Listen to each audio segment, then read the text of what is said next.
આપણી સમક્ષ મિસ્ટર મી બરાબર આપણી ઉપર દ્રષ્ટિ કરીને ઊભા છે. શનિવારે આપણે પહેલું સ્ટેપ, ફર્સ્ટ ફેઝ આપણે જોઈ લો, ફિઝિકલ. એમાં પણ આપણે 4 રીતે કેવી રીતે આપણે ફિઝિકલી પૂર્ણ બની શકીએ એના વિશે થોડીક આપણે વાત કરેલી. બધાને યાદ છે ને? હા. પહેલાં શું હતું? પછી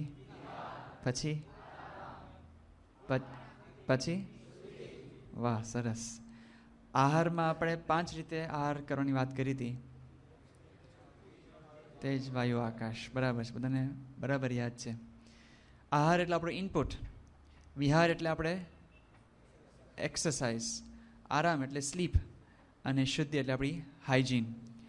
આ મુદ્દાઓમાં પણ આપણે 4 આપણે મુદ્દા જોયા હતા કે કેવી રીતે આપણે પર્સનલી હેલ્થી રહી શકીએ અને સાથે સાથે સમાજમાં રહીને પણ આપણું સારું કંઈક એવી ઇમ્પ્રેશન પડે, આપણો કંઈક એવી ઇમેજ પડે, એના માટે આપણે આ 4 મુદ્દા જોયેલા. પણ કેવળ શરીરથી આપણું જીવન ચાલે છે એવું પણ નથી, કારણ કે શરીરથી એક સૂક્ષ્મ બાબત છે આપણી બુદ્ધિ. હવે આજે આપણે થોડીક બુદ્ધિ વિશે વાત કરવાના છે કે કેવી રીતે આપણે બુદ્ધિ પણ વિકસાવી શકીએ અને બુદ્ધિથી પણ આપણે પૂર્ણતા તરફ આપણે જઈ શકીએ. એને આપણે નામ આપ્યું છે ઇન્ટેલેક્ચ્યુઅલ આપણો એસ્પેક્ટ. ઇન્ટેલેક્ચ્યુઅલી પણ આપણે વધારે સારા કેવી રીતે બની શકીએ એના પર થોડુંક આપણે આજે વિચાર વિમર્શ કરશું. પહેલાં તો એ કહેવાનું કે આપ સૌ અત્યારે જે અવસ્થામાં છો, યુવાન અવસ્થા, એમાં પણ તમારો જે અભ્યાસકાળ છે, તમારા માટે કદાચ સૌથી વધારે રેલેવન્ટ એટલે કે પ્રસ્તુત વિષય આ છે. ઇન્ટેલેક્ચ્યુઅલી તમે કેવી રીતે વધારે આગળ વધી શકો. તમે બધા જ વિદ્યાર્થીઓ છો. કાપલીમાં પણ ઘણા ખરા છાત્રોએ આઈ એમ અ સ્ટુડન્ટ, હું વિદ્યાર્થી છું, એવું લખેલું. એના વિશે તમને ઘણી બધી જાગૃતતા તો ઓલરેડી આવી ગઈ છે. તમે હોસ્ટેલમાં જ રહ્યો છો, એના માટે તમે રાત દિવસ પ્રયત્ન કરો છો. તો આ આપણા માટે મોસ્ટ ક્રિટિકલ અને એક વાઇટલ ફેઝ છે આપણા જીવનમાં.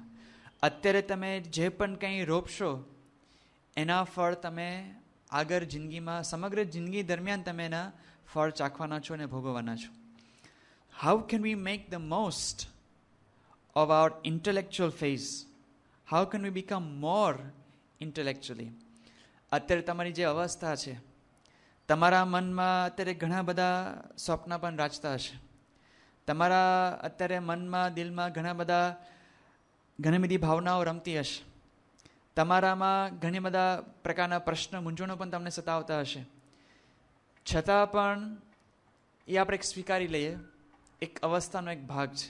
એ હોય, બધાને જ હોય, એક યુવા અવસ્થા છે, એ આપણે સ્વીકારીને આપણે આગળ વધીએ. તમારા મનમાં એક તમન્ના છે કંઈક કરવાની, તો કંઈક એ તમન્નાને પણ આપણે જાગતી રાખીએ. તમારા અંતરમાં સ્ફૂર્તિ છે, એ સ્ફૂર્તિને પણ આપણે પ્રજ્વલિત રાખીએ. તમારા અંતરમાં એક જોમ છે, એ જોમને પણ આપણે પ્રગટ રાખીએ. તમારે ઘણું બધું કરવું છે, ઘણું બધું પામવું છે જીવનમાં, એ બધું જ થશે, તમારે જ કરવાનું છે, તમારે જ પામવાનું છે. પણ યાદ રાખીએ, અત્યારે તમારા માટે જે સૌથી અગત્યનું છે, પ્રાઇમ પ્રાયોરિટી, એ આપણા માટે વિદ્યાભ્યાસ છે. બીજું કદાચ બધું જ પાછળથી થશે, પણ અત્યારે તમારે જે કરવાનું છે એ પાછળથી, અત્યારે જે પરિબળો છે, જે સંજોગો છે, આવા જ સંજોગો તમને પાછળ નહીં મળે.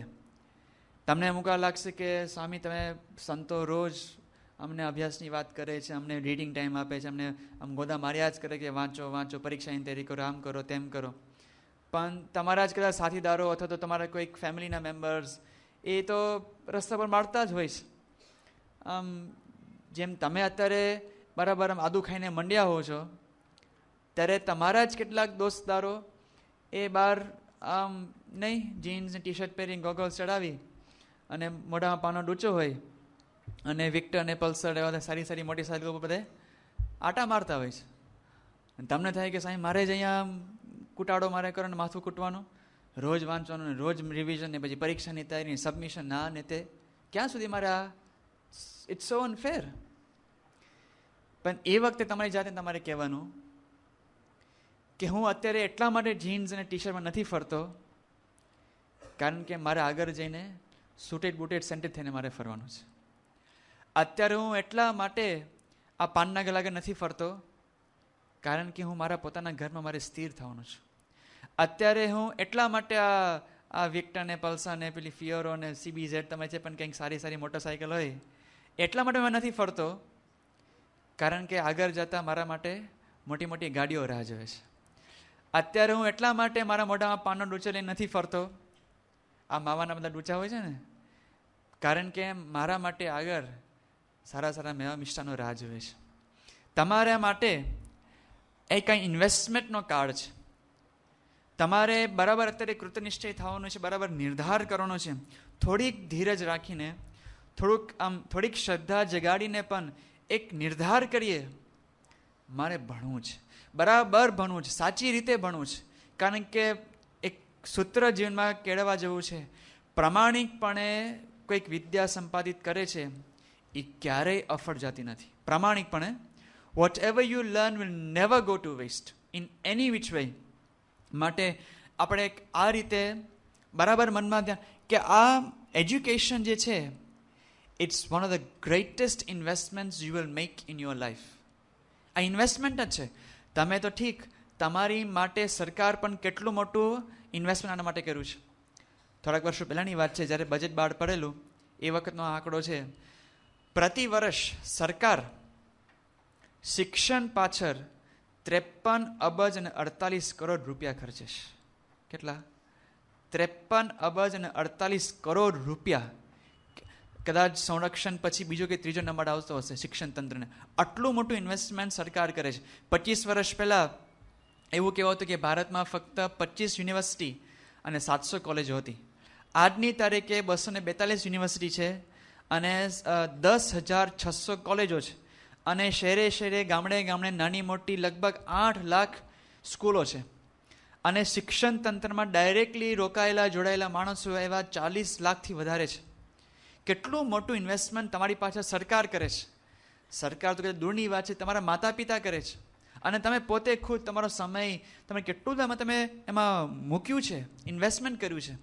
તો તમારી જે શક્તિ છે, તમારા જે સંજોગો છે, તમારી જે પણ કંઈ મર્યાદાઓ છે એને લક્ષ્યમાં રાખીને પણ બરાબર ભણી લેવું છે. આમ મન મૂકીને, ચિત્ત નીચોવીને, પ્રાણ પૂરીને, દિલ દઈને પણ માણે ભણવું છે. એક મનમાં રોજ આનો એક દ્રઢીકરણ થાય એના માટે થોડોક પણ ટાઈમ આપણે કાઢવો પડે. હું શેના માટે હવે આવ્યો છું? અત્યારે જે પણ વિચાર કર્યો, યુ આર સો લકી. અત્યારે આજના યુગમાં તમારી પાસે જે તમારી સમક્ષ રિસોર્સિસ છે, જે ટેકનોલોજી છે, જે એપરેટસ છે, જે ટેક્સ્ટ બુક્સ છે, જે પણ કંઈ સુવિધા સાધનો છે, એ પૂર્વે ક્યાં હતી? માતા પિતાને પૂછજો ને. તમારે એ તો ઠીક, અત્યારના યુગમાં તમે વડોદરા શહેરમાં રહ્યો છો, આવી સારી આલિશાન હોસ્ટેલ છે, સંતો છે, તમે જે કોલેજમાં ભણો છો, આજની તારીખે પણ ગામડાઓમાં લાખો નહીં પણ કદાચ કરોડો કે તો પણ ઓછું છે, એવા બાળકોને તમારી જેવી સુવિધા ક્યાં પ્રાપ્ત છે? You R privileged. આજની તારીખે એવું કહેવાય છે ભારત માટે, વિશ્વમાં જે પણ કંઈ નિરક્ષર બાળકો હોય, જે નિશાળમાં નથી જતા, અશિક્ષિત બાળકોને તમે ભેગા કરો સમગ્ર વિશ્વના, તો દરેક બાળકમાંથી ત્રીજો બાળક એ ભારતનો હશે. 1 in 3 children of the world who are out of school are Indian. અને એમાં આપણે આમ આગળ ગ્રેજ્યુએટ અને પોસ્ટ ગ્રેજ્યુએટ આપણે સુધી પહોંચી શક્યા છે. We are so lucky. Make the most of it. કહેવાનો ભાવ એટલો જ છે, તમારી સમક્ષ જે પણ કંઈક છે, don't let it go to waste. Make the most of it. કારણ કે આના આધારે તો આખું આપણું રાષ્ટ્રનું પણ એક ભવિષ્ય એમાં સમાયેલું છે. આપણે બધા જ જાણીએ છીએ કે જ્યાં દેશમાં, કોઈ પણ દેશમાં જ્યાં શિક્ષણ નબળું હોય છે, એ દેશમાં ગરીબી હોય, વસ્તી વધારો હોય, ગંદકી હોય, રોગચાળો હોય, કોઈ રીતે એ સુરક્ષિત કે સુદૃઢ ના જ બની શકે. આજના ભારત માટે આપણે આમ દુઃખદ વાત છે, આટલું ઇન્વેસ્ટમેન્ટ સરકાર કરે છે, તેમ છતાં પણ આપણા જ ભારતના ભાઈઓ અને બહેનો 34.62% નિરક્ષર છે આજની તારીખે. હવે જે પ્રજા 1/3 નિરક્ષર હોય, અભણ હોય, એ દેશનું ભલું કેવી રીતે કરી શકે? આપણે લોકશાહી તંત્ર છે, હા, આપણો દેશ લોકશાહી છે, એટલે કે દરેકનો વોટ એક સરખો કાઉન્ટ કરે. પેલો સાવ ગામડાનો ખેડૂત હોય, જેને અંગૂઠા છાપ હોય, એને પોતાની સહી કરતા પણ ના આવડતું હોય, એનો મત, અને દિલ્હીમાંથી કોઈક ન્યુક્લિયર સાયન્ટિસ્ટ તૈયાર થાય, એનો મત સરખો છે. આ લોકશાહી છે. હવે એ બિચારો માણસ, તમે પ્રલોભન આપો અને પેલી એને ઘરમાં કુકર આપો અને બૈરીની સાડી આપો, તમારો થઈ ગયો, એ પ્રમાણે વોટિંગ કરશે. આપણે નથી જોતા કેવી રીતે આખું તંત્ર ચલાવ્યું છે. અને આવા સામાન્ય પોતાના સ્વાર્થના બધા આવા પ્રલોભનથી માણસો ઢળી પડે, અને સરકાર સત્તા કેવી રીતે પછી ચાલે છે આપણે જોઈએ છે. એટલા માટે શિક્ષણ મોસ્ટ ફંડામેન્ટલ, કોઈ પણ દેશના વિકાસ માટે, એનું સંરક્ષણ માટે, સંવર્ધન માટે અને સંપોષણ માટે શિક્ષણ એક પાયાની વસ્તુ છે. ભારતની તમે જો મોટી સેવા કરવી હોય તો આ છે, તમે બરાબર ભણીને તૈયાર થાઓ. ઘણા છોકરા આવે છે, હમણાં તો પહેલાં તો જ્યારે આમ શરૂઆતમાં અહીંયા ઇન્ડિયામાં આવ્યા, અહીંયા જે ઇન્ડિયાનું જે આખું જે શિક્ષણની વ્યવસ્થા, જે તંત્ર છે, મને પૂરો ખ્યાલ પણ નહોતો. છોકરાઓ જ્યારે ધીમે ધીમે આવે, નજીક સંપર્ક થયો, અને આપણે ખ્યાલ આવે કે કેવી રીતે આખું તંત્ર ગોઠવાયેલું છે. તમારા જેવા કેટલાય વિદ્યાર્થીઓ પ્રામાણિકપણે અભ્યાસ કરતો હોય, આવીને રડ્યા છે. આખી રાત કાઢીશ, કારણ કે લોકોને ખબર છે કે કેવું આખું સિસ્ટમ છે. અને કહે છે કે સ્વામી, અડધા માર્ક માટે મારે મેડિકલ છોડવું પડ્યું, અને એ સીટ કોને ગઈ? આપણે જાણે એ લોકો કે મહેનત કરીએ છીએ સ્વામી, છતાં પણ અમારા ઉપર એવો અન્યાય થાય છે, અમે શું કરીએ? વાત સાચી છે, અમે પણ સમજીએ છીએ. ઘણી વાર તમે અન્યાયના ભોગ બન્યા પણ છો, કદાચ બનશો પણ ખરા. પણ જો એ અન્યાય માનીને આપણે જો બેસી રહીશું તો કશું જ નહીં થાય. સમાજ આપણું નહીં સાંભળે. તમારે હવે સામે ઊભા થઈને તમારે બતાવવું પડશે. ઘણા લોકો ડિગ્રી પ્રાપ્ત નથી કરી શકતા એટલે શિક્ષણ તંત્રને દોષ આપે છે. ઘણા લોકો પૈસા નથી કમાવી શકતા એટલે સમાજની ટીકા કરે છે. ઘણા લોકો નોકરી નથી શોધી શકતા એટલે સરકારની ભૂલ કાઢે છે. આવું તમે કરશો, કોઈ નહીં સાંભળે તમારો. તમારે પહેલાં બતાવવું પડશે કે અમારામાં પણ તાકાત છે, અમારામાં પણ શક્તિ છે, અમારામાં પણ બુદ્ધિ છે, અમારામાં પણ કંઈક જોમ છે. તમારે પહેલાં ડિગ્રી નક્કી કરો કે મારે બરાબર ભણીને તૈયાર થવું છે, ને પછી જરૂર પડશે શિક્ષણ સંસ્થાને ભલે કદાચ અમે સુધારો કરીએ. અમારે પહેલાં બરાબર સફળતા પ્રાપ્ત કરીને પછી સમાજને સુધારવો છે. અમારે એમને બેસી નથી રહેવું.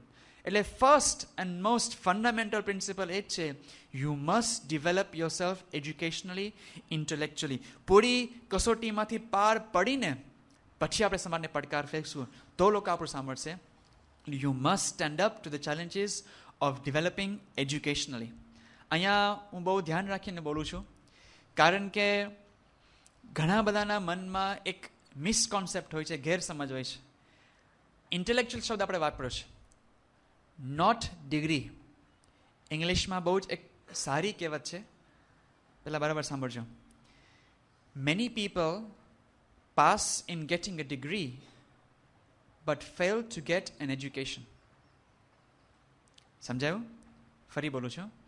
Many people pass in getting a degree but fail to get an education. Degree મળી જશે, તમારી દિવાલ ઉપર તમે લટકાવી શકશો. અત્યારે ક્યાં મોંઘી છે ડિગ્રી? હા, લાખ, 2 લાખ, 5 લાખ. એક પણ ક્લાસ ભર્યા વગર પણ નથી મળતી. આપણે સાંભળે છે ને, આજુબાજુના તમારે વધારે પ્રસંગ તમને ખ્યાલ હશે મારા કરતા.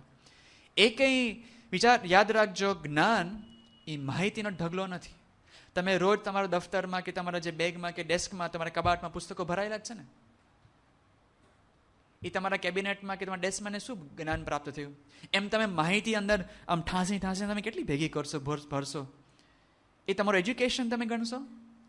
ડિગ્રીથી પર્યાપ્ત નથી. આ પણ એક બહુ જ ઇમ્પોર્ટન્ટ આપણા માટે પ્રિન્સિપલ છે. આઇન્સ્ટાઈન બહુ સરસ વાત કરતા કે ભણેલું બધું ભૂલી ગયા પછી જે પણ કંઈક બચે એ શિક્ષણની ફલશ્રુતિ છે. આઇન્સ્ટાઈન બોલે છે, હા, most intellectual brain in history એવું કહેવાય છે. તમે જે પણ કંઈ પ્રાપ્ત કરો છો, તમે કેટલું યાદ રાખશો?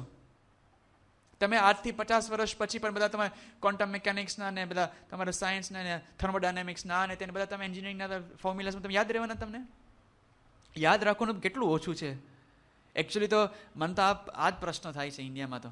અમારે ઇંગ્લેન્ડમાં તો છે ને ફોર્મ્યુલા શીટ સામેથી આપવામાં આવતા. મેથ્સમાં, ફિઝિક્સમાં, કેમિસ્ટ્રી અને બાયોલોજી તમારે એક્ઝામમાં બેસો ને, પરીક્ષાનું પેપર આવે ને, ક્વેશ્ચન પેપર, એની સાથે ફોર્મ્યુલા શીટ આવે કે લ્યો તમારે એનર્જી, તમારી શક્તિ, આ ગોખામાં તમે શું કરવાનું છે. તમે એક દાખલો મનમાં કે મારે ABC આવો ટ્રાયંગલ હોવો છે બસ, અને એ પ્રમાણે જ એના એંગલ ને હાઇપોટેન્યુઝ ને મારે ગોઠવાનું. અને કદાચ ભૂલે ચૂકે પણ પેલો પરીક્ષક ABCમાંથી CAB કરે, હડતાલ પડે કે કેમ આવો દાખલો જુદો આપ્યો તમે, જે પરીક્ષા જે પેલો ટેક્સ્ટ બુકમાં હોય એવો જ આવો છે, પણ ભાઈ સાહેબ દુનિયામાં ABC જવાનું છે. You are learning to face the world, not for a degree. Degree તો તમારી કાટ ખાશે, ધૂળ ખાશે દિવાલ ઉપર. ઇન્ટેલેક્ચ્યુઅલી આપણે જ્યારે ડેવલપ થવું છે, you R preparing your self two face the challenges of the world. દુનિયામાં યાદ રાખજો કોઈ કરિક્યુલમ નથી. આપને લાગે કે કોર્સની બહાર કેમ આવ્યું, કોર્સની બહાર આવે તો શું થાય? સ્વામી આજે તો અરે યાર મજા જ ના આવી પેપર લખવામાં, 40% કોર્સ બહાર હતો. મેં જે ઓપ્શનમાં કાઢેલું ને એનાથી. હવે જીવનમાં કે ઓપ્શન આવવાના છે? બરાબર, બોઇલરનો પ્રસંગ કહે છે ને બધા, બોઇલરમાં નાખેલું. આખું જિંદગી છે ને બોઇલર જ છે. તમે ધારો છો કે હું લગ્ન કરીશ ને મારી પત્ની એકદમ સન્નારી હશે, વડીકણી આવે તો કોર્સ બહારનું છે જીવન, કોર્સ બહારનું જ છે. તમે ધારો કે હું ધંધો કરીશ અને બરાબર હું એનો પાર પડી જઈશ, મંદી આવે, આખું સ્ટોક માર્કેટ ક્રેશ થઈ જાય છે ને, અત્યારે આપણે નથી જોતા IT નો કેવો જમાનો હતો ને, અત્યારે અઘરું છે.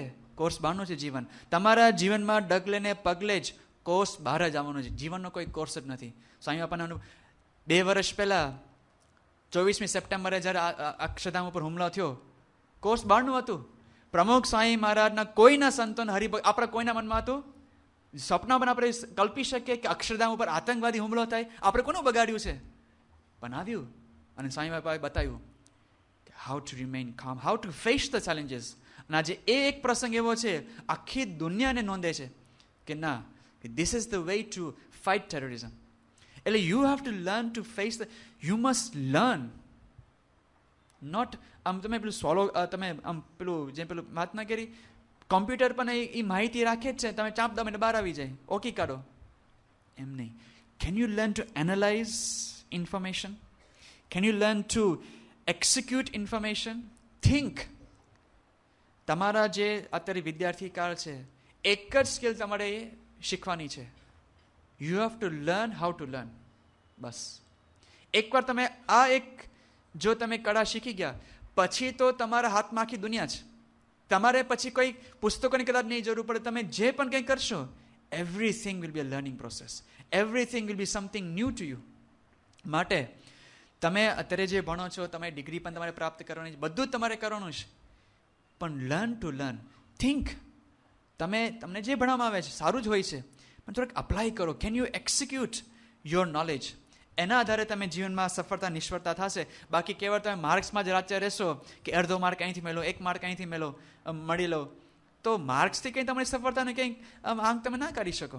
આપણે આમ તો પેલા જે સ્ટડી સર્કલ છે એમાં પણ વાત માનીને કરવાનો છું, પણ માર્ક્સથી જ આપણે લગભગ એના ભાર નીચે આપણે દબાઈ જાય છે. 1 માર્ક અહીંથી લેવો, 1 માર્ક નહીં. અને આપણે એવું એક સફળતાનો એવો એક માપદંડ આપણા મનમાં કાઢી લીધો છે કે જે સૌથી વધારે માર્ક્સ લાવે ને, બસ એ જ સૌથી સફળ. એટલે કે આખા સમાજમાં સૌથી સફળ અને સુખી માણસ એટલે ડૉક્ટર.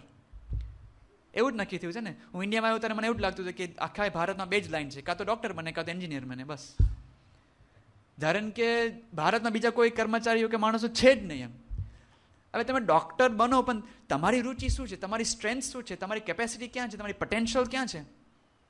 કે ના, મારા પપ્પાએ મને કીધું મારે ડૉક્ટર જ બનવાનું છે, બસ. નાનપણથી બોલું છે એ બેટા આપણે શું બનવાનું છે? ડૉક્ટર. વાહ બેટા વાહ. એમાં જ આપણે જીવન હિતૈષી માની લઈએ છીએ. પણ જીવનમાં એ સિવાય સમાજમાં જે પણ કોઈ સારો કોઈ સમાજ કાર્ય સેવક હોય, કોઈ કેવા સારો પોલિટિશિયન હોય, પ્રામાણિકપણે કંઈ કામ કરતા હોય, એવો કોઈક સારો આર્ટિસ્ટ હોય, કોઈ સારો સંગીતકાર હોય, કોઈ સારો લેખક હોય, એવા કોઈ માણસની વેલ્યુ જ નથી. તમે પણ બની શકો છો એવા સારા માણસ. એટલે કહેવાનો ભાવાર્થ એ છે, તમે જે પણ કંઈ ફિલ્ડમાં હો, તમે એન્જિનિયરિંગમાં હો કે જે પણ કંઈમાં હો, એમાં પણ તમે આગળ વધો, પણ એમાં એટલું જ તમારું ઇન્ટેલેક્ચ્યુઅલ કેપેસિટી છે, એમાં તમે પોતાની જાતને તમે સીમિત ના કરજો. Don't limit your self. There is much more to life. તમે કદાચ ડૉક્ટર બનશો ને તો પણ તમને અસંતોષનો અહેસાસ આવશે. ડૉક્ટર સ્વામી એમના એક મિત્રની વાત કરે છે, પોતે MBBS થયા, MS સર્જન થયા, ગોલ્ડ મેડલિસ્ટ, બોમ્બે યુનિવર્સિટીની વાત કરું છું. એના ધર્મપત્ની એ પણ MS સર્જન, એમનો છોકરો એ પણ MBBS MS ગોલ્ડ મેડલિસ્ટ, એમની પુત્રવધુ એ પણ ડૉક્ટર. આવું ફેમિલી. મુંબઈમાં સારામાં સારા વિસ્તારમાં એમનું ઘર, સારામાં સારી ગાડી, સારામાં સારા વિસ્તારમાં એમની સારામાં સારી પ્રેક્ટિસ ચાલે. સફળતા કહેવાય કે નહીં? હે તો શા માટે આપઘાત કર્યો છે? ડૉક્ટર સામે આ પ્રસંગ કહે છે 50 વર્ષ પહેલાના એમની સાથે જે ભણતા હતા એ માણસ 50 વર્ષ પહેલા ડૉક્ટર કેવો હશે વિચાર કરો. આપઘાત કર્યો. એટલે આપને લાગે કે થોડી ડિગ્રી આવી ગઈ ને આમ ગાડીને મકાન બધું આપણે પ્રાપ્ત કરી લીધું એટલે જીવનમાં સફર પાર પડી ગયો. એવું નથી. જીવનનો ખ્યાલ છે ને બહુ જુદો છે.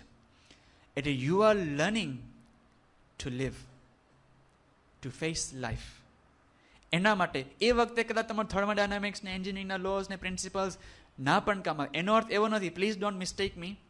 તમને લાગશે કે સ્વામી હોસ્ટેલમાં આવીને શિક્ષણનું ખંડન કરે છે, એવું નથી. I am trying to go beyond the basic fundamental education. Life જે તમારા માટે અત્યારે તમારા માટે જે હાજર રહેશે, તમે અહીંથી બહાર નીકળશો ત્યારે તમારી કોલેજની degree is not enough. You have to learn to develop more than yourself. એક પ્રસંગ કહું છું. બીજું વિશ્વયુદ્ધ થયું એના પહેલાંનો આ પ્રસંગ છે. 1942 રીડર્સ ડાયજેસ્ટનો એક આર્ટિકલ હતો, એક આખો સંગ્રહ છે, ધી આર્ટ ઓફ લિવિંગ. એમાંનો એક લેખ હતો, બહુ સરસ લેખ હતો. એમાં 4 માણસોની વાત કરે છે, 4 ભાઈબંધો હતા. 1942માં એકદમ કટોકટીને પરિસ્થિતિ સર્જાણી. એટલે અમેરિકન નેવીએ એ લોકો ભરતીમાં જે પણ કોઈ માણસ આવે એ લોકોને ડાયરેક્ટ ઇન્ટરવ્યૂ આપતા હતા. પહેલાં તો એ લોકોને બહુ મોટી લાંબી પ્રોસિજર હોય, પેલું ઓરલ ટેસ્ટ ને પેલું આ લેખિત ટેસ્ટ ને આને તેનું બધું કરવાનું હોય. પણ એટલી બધી આમ કટોકટી હતી, જે પણ કોઈ આવે instant on the spot interview એ લોકો આપતા હતા.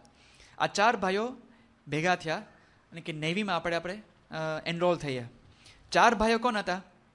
પેલો ભાઈ આવ્યો, એ પોતે છે ને બહુ મોટા એક સુપરમાર્કેટ જે ડિપાર્ટમેન્ટ સ્ટોર મેસીઝ, એવું કહેવાય છે કે ન્યુયોર્કનું જે મેનહેટન છે સૌથી મોટું ડિપાર્ટમેન્ટ સ્ટોર હોય તો મેસીઝનું છે. આ ભાઈ એ મેસીઝમાં પોતે બાયર હતા, ટ્રેડર. હવે એ હાજર થાય છે. એની કે આપણે પણ કંઈ દેશની સેવા કર્યા કટોકટીના સંજોગોમાં. એટલે પેલો તો એકદમ ઇન્ટરવ્યૂ હતો, એકદમ ફટફટ આમ પ્રશ્ન પૂછીને આગળ પૂછે છે કે કોણ છે, શું ભણ્યો, શું કરે તું? પહેલાં કીધું કે હું ડિપાર્ટમેન્ટ સ્ટોરમાં હું બાયર છું. મારા આધારે જે પણ કંઈક પ્રાઇસીસની આમ વધઘટ થાય એના આધારે સ્ટોક લઉં છું, વેચું છું. એના આધારે મારે બહુ સારી આવી રીતે મને એક સૂઝ આવી છે કે કેવી રીતે જે માર્કેટ ટ્રેન્ડ્સ એનું હું એનાલાઇઝ કરી શકું છું. પેલો ઇન્ટરવ્યૂ છે ને, ઇન્ટરવ્યુઅર એ થોડું ખીજાય છે, પણ કે પ્રેક્ટિકલ તને કંઈ આવડે છે? કે પ્રેક્ટિકલી તો હવે હું શું, હું તો આમ વ્હાઇટ કોલર ઓફિસર છું, એટલે હું તો મારી ઓફિસ હોય, જતા રહે, તારું કામ નથી. બીજો ભાઈ બંધ આવે છે, એ પોતે લોયર હતો મૂળ, એ પોતે ભણીને લોયર થતો. એટલે એને પૂછે કે તું કોણ છે? કે હું લોયર છું. કે તને શું ફાવટ છે? કે મને છે ને ઇન્ફોર્મેશનનું જે બરાબર એનું વેઇટ આપવું અને એની પ્રમાણે એનાલાઇઝ કરી અને ક્યાં વધારે આમ લાગે કે આ થોડુંક કાચું પોચું લાગે છે, આમાં વધારે હું રિસર્ચ કરી શકું, મને લાગે આ ખોટું બોલે છે, સાચું બોલે છે, આના આધારે આના તારણ નીકળી શકે, દાખલા દલીલ તર્ક વિતર્ક થયું, બરાબર આખું પિક્ચર હું તૈયાર કરી શકું છું પરિસ્થિતિનું, સંજોગોનું. કે પણ તને પ્રેક્ટિકલી કંઈ આવડે છે? કે પ્રેક્ટિકલી તો શું, અમને LLBમાં કંઈ આવું આવતું નથી, કે જા તારું કામ નથી. ત્રીજો ભાઈ આવે છે. ત્રીજો ભાઈ એવો હતો, એ પોતે હિસ્ટોરિયન હતો, ઇતિહાસકાર. કે તને તારી શું ફાવટ છે? કે જો હું ઘણા બધા વિશ્વના જે સંસ્કૃતિઓ છે એના વિશે મને બહુ જ ઊંડાણપૂર્વક તલસ્પર્શી મેં અભ્યાસ કર્યો છે. એ વખતના માણસો કેવા હતા, લોકોનું જે પ્રકૃતિ કેવી છે, મેન્ટાલિટી કેવી છે, એના આધારે વર્તમાન કાળે માણસ કેવી રીતે વિકસી રહ્યો છે, વિકસશે ભવિષ્યમાં. મને ઘણી બધી ભાષાઓમાં પ્રભુત્વ છે. પછી તને પ્રેક્ટિકલી કંઈ આવડે છે? ભાષાનું શું કામ છે મારે અત્યારે? પેલો કે એવું મને કંઈ ખાસ કંઈ આવડે? કે જા તારું કામ નહીં. છેલ્લો ભાઈ આવે છે, એ પોતે મેકેનિક હતો. એને પૂછે કે તું કોણ છે? કે હું મેકેનિક છું. કે તને શું ફાવે છે? કે મને ડીઝલ એન્જિન છે ને એ રિપેર કરતા આવડે છે. બસ તારું જ કામ છે, આવી જા બસ. 4માંથી આ ભાઈની ભરતી થઈ. આ પ્રસંગ અધૂરો છે. અહીંયામાંથી આપણે એટલું લાગશે કે જે પ્રેક્ટિકલી કામ આવે ને એ જ અગત્યનું છે, બરાબર ને? આમાંથી આપણે એટલું જ તારણ કાઢશું અત્યારે. એવું નથી. આ ચારે ભાઈઓ જ્યારે બીજું વિશ્વયુદ્ધ પૂરું થયું, after the second world war, ચારેય જણા ભેગા થયા. વર્ષો વીતી ગયા હતા. ચારેય જણા ભેગા થયા પછી કે છે કહો યાદ છે આપણે 4 જણા પેલા ઇન્ટરવ્યુ ભેગા થયા કે હવે બધા ક્યાં છે. અંદર એકબીજાનો પરિચય, કારણ કે લોકો છૂટા પડી ગયા હતા બધા, એકબીજાનો પરિચય મેળવે છે. પેલો જે બાયર હતો એ પણ નેવીમાં જ કામ કરતો હતો, પણ એ કોણ બની ગયો હતો? સેક્રેટરી ઓફ ધ નેવીનો આસિસ્ટન્ટ બની ગયો હતો. કારણ કે એની જે ટેલેન્ટ્સ હતી, શું હતી કે માર્કેટ ટ્રેન્ડ્સ શું હોઈ શકે એને એનાલાઇઝ કરવા માટે એની બુદ્ધિ શક્તિ એને ક્યાં વાપરી? એને નવા કોર્સિસ કર્યા, નેવલ મેનેજમેન્ટ અને ગવર્મેન્ટ પ્રોસિજર્સ ઉપર એને અભ્યાસ કર્યો અને એની જે ઓલરેડી કેપેસિટી હતી એ આમાં ઢાળી અને સેક્રેટરી ઓફ ધ નેવીના આસિસ્ટન્ટ બન્યો હતો. પેલો જે લોયર હતો એ ચીફ એડમિરલનો સેક્રેટરી બન્યો હતો. કારણ કે એની જે શક્તિ શેમાં હતી કે જે પણ કંઈ માહિતી આવે એમાં કેટલી સચોટતા છે, ક્યાં આપણે આમ ઢીલું પોચું લાગતું હોય, એની શક્તિને જાસૂસી તંત્રમાં વાપરી. ઇન્ટેલિજન્સ બ્યુરોમાં પોતે આવી ગયો, કેવી રીતે ક્યાંથી માહિતી મળે છે અને કેટલી સચોટ છે, કેટલી સત્યતા છે, એના આધારે માણસ શું કરી શકે એમ છે, એ પરિસ્થિતિનો આખું ચિત્તાર પ્રાપ્ત કરી અને ચીફ એડમિરલ આસિસ્ટન્ટ બન્યો હતો. ત્રીજો માણસ હિસ્ટોરિયન હતો, એ કોંગ્રેશનલ કમિટીનો નેવલ સેક્રેટરી બની ગયો હતો. કારણ કે એને ખ્યાલ હતો કે ઇતિહાસમાં કેવી કેવી ઘટનાઓ બની છે, એના આધારે કેવા પરિણામો આવે છે. તો હવે આજના વર્તમાન યુગ પ્રમાણે ભવિષ્યમાં કેવા પરિણામ આવશે? તો આખા અમેરિકન નેવી ફ્લીટનું જેપનીઝ સાથે તો આખો સાઉથ પેસિફિકમાં આગળના ભવિષ્યના 10, 15, 20 વર્ષ પછી પણ કેવા પગલાં આપણે અત્યારથી લેવા જોઈએ, એના માટે એનો ચીફ નેવલ સેક્રેટરી પોતે બની ગયો હતો. અને પેલો જે ચોથો માણસ હતો ને, જે ડીઝલ એન્જિન રિપેર કરતો હતો, એ શું કરતો હતો ખબર છે? એ રિપેર જ કરતો હતો.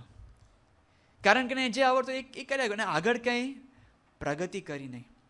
એની શક્તિ એને માની લીધી કે બસ મને ડીઝલ એન્જિન રિપેર કરતા આવડે છે એટલે મારા માટે બહુ થઈ ગયું. પ્રગતિ ના થઈ. કહેવાનો ભાવ મારો શું છે સમજાયું છે? 3 પેલા જે આગળના વ્યક્તિઓ હતા એ લોકો પોતાના ફિલ્ડમાં આગળ વધેલા, પણ જ્યારે સંજોગો એવા ઊભા થયા, પરિસ્થિતિ એવી સર્જાણી કે હવે પરિસ્થિતિ કંઈક જુદું માંગે છે.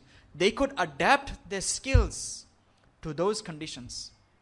એટલે તમારે હવે એ શીખવાનું છે. ઇન્ટેલેક્ચ્યુઅલી આપણે કઈ રીતે ડેવલપ થઈ શકીએ કે તમે જે પણ સ્કિલ્સ અત્યારે પ્રાપ્ત કરો છો, broaden your horizons. તમે પોતાની જાતને બાંધી ના લ્યો. તમારી બુદ્ધિ છે, તમારી શક્તિઓ છે, તમારી જે પણ કંઈ આવડત છે, કલા કૌશલ્ય તમારા મનમાં જીવનમાં જે પણ કંઈ તમે પ્રાપ્ત કર્યું હોય એને તમે તમારા જીવનમાં એવા ઉપયોગી લાવી શકો કે તમે જે પણ કંઈ તમારી સામે સંજોગો પરિસ્થિતિ ઊભી થાય એને તમે ઉપયોગમાં લાવો. આ એક એજ્યુકેશનલ ઇન્ટેલેક્ચ્યુઅલ ડેવલપમેન્ટનો એક બહુ જ અગત્યનો પાયો છે. એટલા માટે કહે છે કે તમારે સ્કૂલ સિવાય પણ તમે ઘણું બધું તમે ડેવલપ કરી શકો છો. Don't just stick to textbooks. તમારામાં જે પણ કંઈ ટેલેન્ટ્સ હોય, કોઈની મ્યુઝિક હોય, કોઈકને કંઈક આર્ટ હોય, કોઈને કંઈક સાહિત્યનો કંઈ રસ હોય, કોઈને લેખનનો રસ હોય, કોઈક એવો કોઈક સારો ગાયક હોય, બધું જ તમે શીખો ને. Why not? Develop yourself totally. માણસ ખાલી પેલું બુક વર્મ થઈને બેસી દે એવું નહીં. તમારું જીવન એક સંપૂર્ણ બની શકે, કલરફુલ બની શકે, એના માટે તમારા અંતરમાં ભગવાને જે પણ કંઈક ટેલેન્ટ્સ મૂકી હોય બધી રીતે તમે વિકસાવો. અમુક એવું બની શકે આમ નાની વસ્તુ, અમુક always be on the lookout કે હું નવું શું પ્રાપ્ત કરી શકું. એક પણ દિવસ એવું કંઈક નવું શીખ્યા વગર ખાલી ના જવું છે. અમારા એક બહુ સારા શિક્ષક હતા, અમને એક ડાયરી રાખવાની વાત કરતા કે તમે રોજ એક ડાયરીમાં આજે હું શું શીખ્યો એ તમારે રોજ એક વસ્તુ તમારે લખવાની જ. અને તમારે મનમાં રહેવું છે કે આજે હું ડાયરીમાં શું લખીશ. નાની વસ્તુ. તમને આજે ખબર પડી કે આ રસ્તેથી હું જઈશ ને તો આ રસ્તો અહીં બગડેલો છે ને હું અહીંયા લપસી જઈશ, અને પેલા તમે કંઈક રસ્તામાં જાઓ તો તમે જો તમે નજર સમક્ષ કે આ ભાઈ આ રસ્તેથી ગયા, આ પેલો ખાબુચ્યું હતું અને પડી ગયો. તમે આજે નવું શીખે કે આ રસ્તેથી હવે ના જવાય, આમ આટો મારીને જવાય. હવે તમને ખબર પડી કે જ્યારે હું આ ખાઉં છું ત્યારે મારા પેટમાં કંઈ ગડબડ થાય છે, માટે હવે મારે આ ના ખાવું. તમે નવું શીખ્યા. નાની વસ્તુ, anything. Learn something new every day. You are growing constantly. જેમ તમારી શરીર પણ યુ આર ડેવલપિંગ ને, ફિઝિકલી તમારે ગ્રો થાવ છો, એમ તમારી બુદ્ધિ પણ ખોરાક માગે છે, તમારી બુદ્ધિ પણ ડેવલપમેન્ટ માગે છે. Can you always develop your self physically intellectually as well? એના માટે ઘણી બધી વસ્તુઓ છે કે તમે કદાચ એવું બની શકે કે તમે મોટા બ્રેઇન સર્જન પણ બનો, પણ સામાન્ય પેલું લાઇટ બલ્બ પેલા ચેન્જ કરતા તમને ના આવડે. તો જે ડેઇલી લાઈફમાં તમને જે ઉપયોગી હોય એ તો તમે શીખો. અમુક સામાન્ય ફોર એક્ઝામ્પલ તમારું બટન નીકળી ગયું તો બટન તમે સાંધી શકો તમારા શર્ટ ઉપર. સ્મોલ થિંગ છે ને. કે હવે તમે કે ના હું તો મોટો એન્જિનિયર છું. એન્જિનિયર છો બરાબર છે, પણ જીવનમાં આ પણ ઉપયોગી છે. ક્યારેક રસોઈ કરવાની પણ વારો આવે. સંતોને સ્વામી બાપાએ ખાસ આદેશ આપતા. અમને યાદ છે કે જ્યારે પહેલી વાર અમે સાધકમાં આવ્યા, સ્વામી સાથે જ ફરતા હતા. સ્વામી કીધું સારંગપુર જાઓ છો કે આપણે એવા તૈયાર થઈ જાઓ, દુનિયાના છેડે જાય ને તો પણ મારો સાધુ પાછું ના પડવો છે. આ સ્વામીનો વાક્ય છે. સારંગપુરમાં જે સંતોની ટ્રેનિંગ લે છે ને, સ્વામી આપણું આ મિશન સ્ટેટમેન્ટ છે કે મારો સાધુ એવો તૈયાર થાય, દુનિયાને છેડે જાય ને પાછો ના પડે. એટલા માટે બધું જ શીખવાડવામાં આવે છે સંતોને. સારંગપુર તમે આવો છો, તમે ઘણા આવ્યા છે, ખ્યાલ છે. નાનામાં નાની વસ્તુ 2 મહિના સુધી અમને સંતોને રોટલી શીખવાડવામાં આવે. તમારે મંગલા આરતી પછી 6 વાગે ત્યાં પહોંચી જ જવાનું રસોડામાં. 2 મહિના સુધી તમે સળંગ સવારે 6 વાગે ઉઠીને તમારે રોટલી વળવાની. ઉનાળામાં આ પરસો રેપઝેપ થઈ જાવ તમારે. અને 2 વાર તમારો રસોઈ બનાવવાનો વારો આવે. આજે દરેક સંતને સામાન્ય રીતે દાળ ભાત શાક રોટલી પૂરી ગોટા શીરો લાડુ બટેટા પૌવા મમરા આવું સામાન્ય તો આવડતું જ હોય. સ્વામીના મનમાં ખ્યાલ છે કે ગમે ત્યાં જશે પાછો ના પડવો જોઈએ. તો આપણા પણ મનમાં એક આપણે નિર્ધાર કરવાનો, જીવનમાં કોઈ પણ સંજોગોમાં આપણે જ્યાં જ પણ આપણે જઈએ આપણે પાછા ના પડીએ. એના માટે મારે જે પણ કંઈ ડેવલપ કરવાનું હોય, લાઈક જે આગળ વાત કરી, બ્રોડન યોર હોરાઇઝન્સ. તમારે બધા જ સમગ્ર દુનિયા એ તમારા માટે જીવન શાળા છે. અનુભવ એનો અધ્યાપક છે. દરેકે દરેક વ્યક્તિ તમને મળે છે, તમને નવું શીખવાડે છે. દરેકે દરેક ક્ષણ તમને નવું શીખવાડે છે. અમારા ગુરુજી સાથે એક વાત કરતા કે પ્રભુ રોજ નવી નવી પેલી કળીઓ ખીલાવે છે, નવા નવા પુષ્પો ખીલે છે. જો એ ચૂંટવામાં આવે અને હારમાં પરોવાઈ જાય તો ભગવાન સુધી પહોંચે, પણ જો એ ચૂંટવામાં ના આવે કરમાઈ જાય. એમ ભગવાન આપણે રોજ નવી નવી તક આપે છે. કંઈક શીખો, કંઈક નવું પામો. જો એ તક આપણે ચૂંટી લેશું તે આપણી બની રહેશે. એ ભગવાનના શણગાર, આપણા શણગાર માટે એ બની રહેશે. પણ જો એ તમે તક નહીં ચૂંટી લો કરમાઈ જશે. You have so many opportunities in front of you. Make the most of it. એક સંસ્કૃતમાં બહુ સરસ શ્લોક છે. વિદ્યા પ્રાપ્તિ માટે 4 પાથ બતાવ્યા છે, 4 ક્વાર્ટર્સ, કે વિદ્યા આપણે કેવી રીતે પ્રાપ્ત કરી શકીએ. ફર્સ્ટ કે છે કે આચાર્યાત પાદમ આદત્તે, એટલે કે તમે 25% તમારો જે વિદ્યા તમે પ્રાપ્ત કરો ને, ઇન્ટેલિજન્સ, એ આચાર્યાત એટલે કે તમારા શિક્ષક થકી. કેટલું? ફક્ત 25% ને એટલો જ ભાર આપે છે.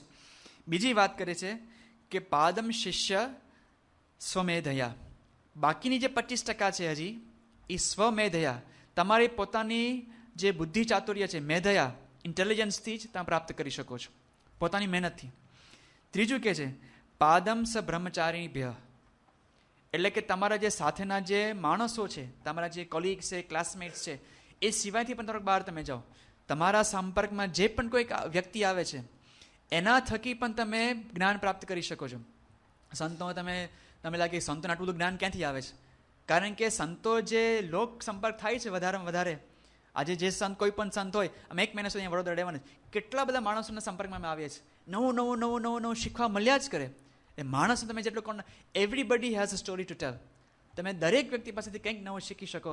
કે છે કે ત્રીજો પાદ એટલે કે 25% તમે બીજા બધા માણસો પાસે તમે પામી શકો છો. છેલ્લું કે છે પદમ કાલ ક્રમેણ છે.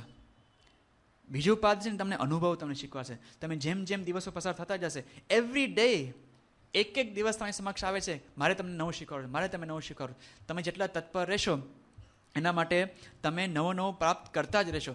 સાહેબ આપણને વિચાર કરો, આજે 83 વર્ષની ઉંમરે પણ એ નવું કેટલું બધું પામવા માટે ઉત્સુક છે.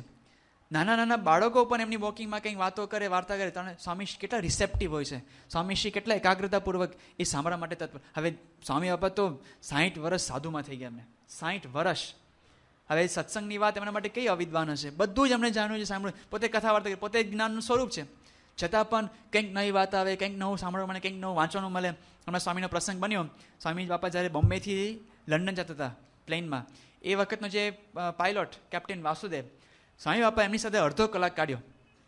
શેની વાત કરી? સ્વામીબાઈ પૂછ્યું કે આપણો રૂટ કેવો છે, કે આપણે આમ ઈરાક ઉપરથી આ પ્લેન જાય છે કે નહીં? તો વાસુદેવ પેલા કેપ્ટન વાસુદેવ કે ના સ્વામી, આપણે તો આખો પોલેન્ડ આખો રૂટ આપણો બદલાઈ ગયો છે. પછી એની વાત કરી કે કેવા રૂટ દ્વારા કેવા પ્લેન જાય છે. પછી નોટિકલ માઇલ એટલે શું? સ્વામી પૂછ્યું કે નોટિકલ માઇલ અને પેલા સામાન્ય માઇલમાં શું ફેર, કેવી રીતે નક્કી થયું, કેનું પ્રમાણ છે, આ તે અડધો કલાક સુધી સ્વામીએ પેલા કેપ્ટન વાસુદેવ સાથે આની ચર્ચા કરી. હવે સ્વામીને શું લેવા દે પેલા કેપ્ટન પેલા નોટિકલ માઇલ સાથે આની સાથે હવામાન ને પ્લેનની હાઇટ ને એર પ્રેશર ને બધું જ પૂછ્યું. જિજ્ઞાસા છે. આપને બતાવે છે કે હવે આપણે તો વિદ્યાર્થી જ છે, તમે તો વ્યવહારમાં જ પડવાનો છો, તો કેમ કરીને આપણે વધારેમાં વધારે ઇન્ટેલેક્ચ્યુઅલી પણ જો ડેવલપ થઈશું તો એના માટે આપણે જીવનમાં બહુ જ એક અગત્યનું પાસું બની રહેશે. એના માટે એક ખાલી અનુરોધ કરવાનો છે. One of the best habits you can develop for intellectual development એ છે સદવાંચન. તમે જો સારા પુસ્તકો તમે જો વાંચી શકો, સારા લેખકોનો, એવું કહેવાય છે કે જેમ આપણે બોડી માટે આપણે બોડી બિલ્ડિંગ કરીએ છીએ ને, મસલ્સ આપણે ફ્લેક્સ કરીએ છીએ, two remain health and fit and healthy આપણે બોડીને કસરત આપીએ છીએ. તો મગજની સારામાં સારી કસરત એટલે વાંચન. જે માણસ વાંચી શકતો નથી અને વાંચતો નથી એ બે સમાન છે. તમે જો વાંચશો નહીં તો જે પેલો અભણ છે વાંચી શકતો નથી, તમારા એનામાં ફેર શું? આજે આખા વિશ્વમાં કેટલું બધું જ્ઞાન પડ્યું છે, કેટલો બધો અનુભવ છે, લોકોનો અનુભવ છે, માણસોના બધા પ્રયોગો થયા છે, એમાંથી આપણે કેમ ના શીખીએ? તો નવું આવો સારા વાંચનમાંથી આપણે શેર કરીએ, બીજા પછી આપણે સાંભળીએ, બીજાને કંઈક આપણે નવી વાત મળી, બીજાને પણ આપણે વાત કરીએ, એમાંથી જ આપણે લાગશે કે આપણે અભિવૃદ્ધિ આપણી થઈ રહી છે. છેલ્લું એક આપણે કોટેશનથી પૂરું કરીએ. આપણે આમાંથી પ્રેરણા મળે કે આપણે નવું પામવું જ જોઈએ. હેનરી ફોર્ડનું નામ બધાએ સાંભળ્યું હશે, બરાબર? હેનરી ફોર્ડ એ બહુ જ એક સરસ વાત કરતા. આપણે અત્યારે બધા યુવાન છે ને, એ એવી વાત કરી ગયા કે આપણે 80 વર્ષ પણ યુવાન રહી શકીએ. શું વાત કરે છે કે anyone who stops learning is old. Anyone who stops learning is old, whether at 20 or 80. Anyone who keeps learning is forever young. તમે જો નવું પામ્યા જ કરશો તો you will feel young at heart. તમને મજા આવશે, તમને આમ કે આજે શું એવું તમને લાગ્યા કરશે. બીજું એક બહુ જ સારું એક ગ્રીક એક તત્વચિંતક થઈ ગયા, એવેરેડીઝ કરીને, એમને બહુ સારી એક વાત કરી છે. આપણે જે પ્રથમ દિવસે જ વાત કરી એના જ અનુલક્ષીને એક વાત છે કે who rejects learning in his youth loses his past and is forever dead for the future. જે યુવાનીમાં એ જે અભ્યાસ તરફ આમ વિમુખ થઈ ગયો છે, એ પોતે અત્યારે he loses his past. તમારો જે પણ કંઈ ભૂતકાળ છે એ પણ તમે ગુમાવો છો, ભવિષ્ય પણ તમારા માટે નષ્ટપ્રાય મૃતપ્રાય થઈ જાય છે. એટલે આપણા માટે જો પોતાનું પણ આપણે ભવિષ્ય, સમગ્ર દેશનું ભવિષ્યનું પણ આપણે ભવિષ્યનું આપણે ભલું ઈચ્છતા હોય તો આપણા માટે ઇન્ટેલેક્ચ્યુઅલ ડેવલપમેન્ટ પણ બહુ જ એક અગત્યનું પાસું છે. મારા સ્વામીને પ્રાર્થના કરીએ આપણે પણ સૌ અત્યારે પણ અમે પ્રાર્થના કરશું તમારે અત્યારે જે સમક્ષ જે ચેલેન્જીસ છે ઇન્ટેલેક્ચ્યુઅલી એજ્યુકેશનની તમારી કોલેજની કરિયરમાં, એ પણ તમે સફળતાપૂર્વક પાર પાડો. એ સિવાય પણ તમે ઘણું બધું આગળ ડેવલપ કરી શકો અને મારા સ્વામી રાજી કરી શકો. સજાનંદ સ્વામી મહારાજ જય.